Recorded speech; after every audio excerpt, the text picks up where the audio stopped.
If you struggle with getting your images the right size or the size that you want them when you're getting ready to place them for a painting, I have a tip that might just help you.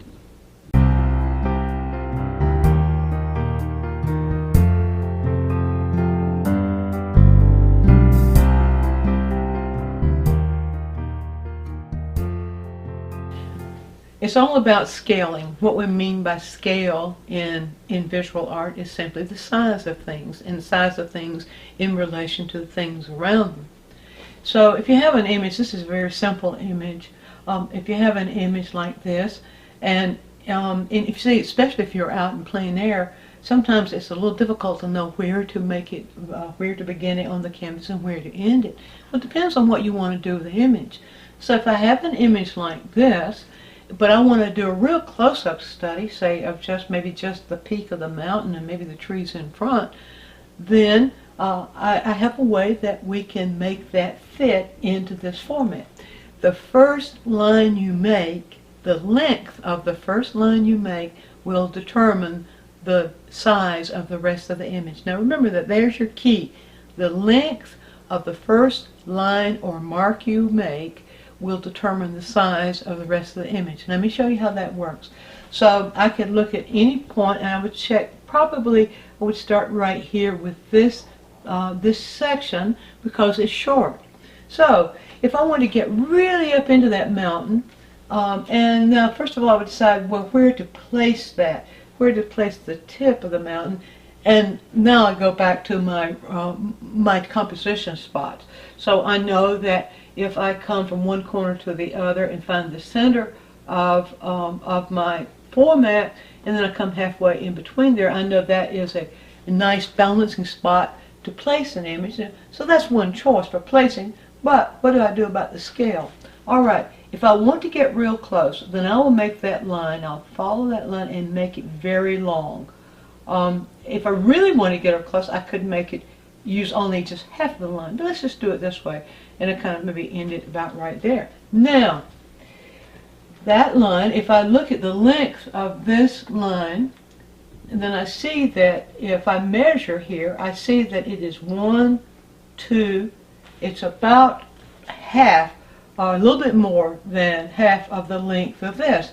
And so then I will make this length 1, 2. That means I will end the ridge, the mountain ridge, about right here. So then that would enable me to place it then at a size that would give me a close-up study. And of course then I place the trees, the trees and all that I see in relationship to all that. So that's how I would work that.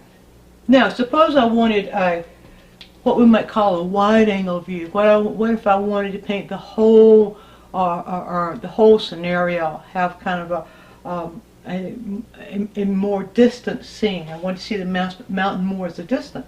All right, let's just take this away.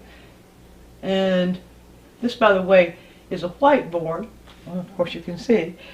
A wonderful way to study things like this, because you can so easily take away your work and rework it. So if you don't have a whiteboard, I would recommend getting one for helping you to work out things like this. Now back to the topic.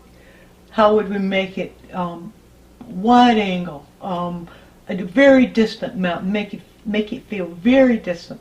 So the photograph doesn't show the whole range, but now I want to place the ridge in a place that would be a balanced place, a good place on the canvas for it to be balanced. And if I were going to do the whole range, I could still place that ridge in that magic spot right up there.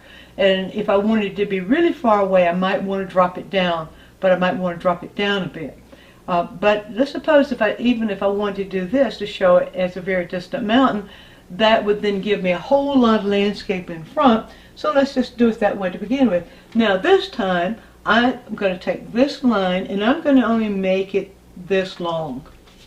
So you see that's much shorter than my other my previous study.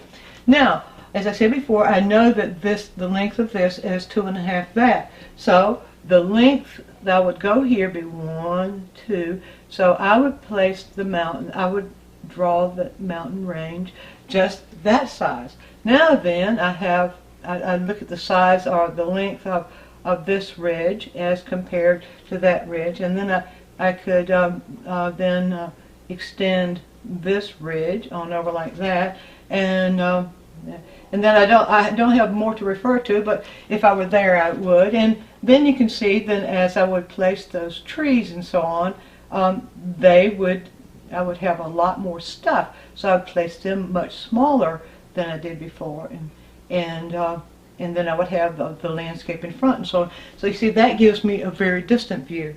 So those are two examples of what you can do.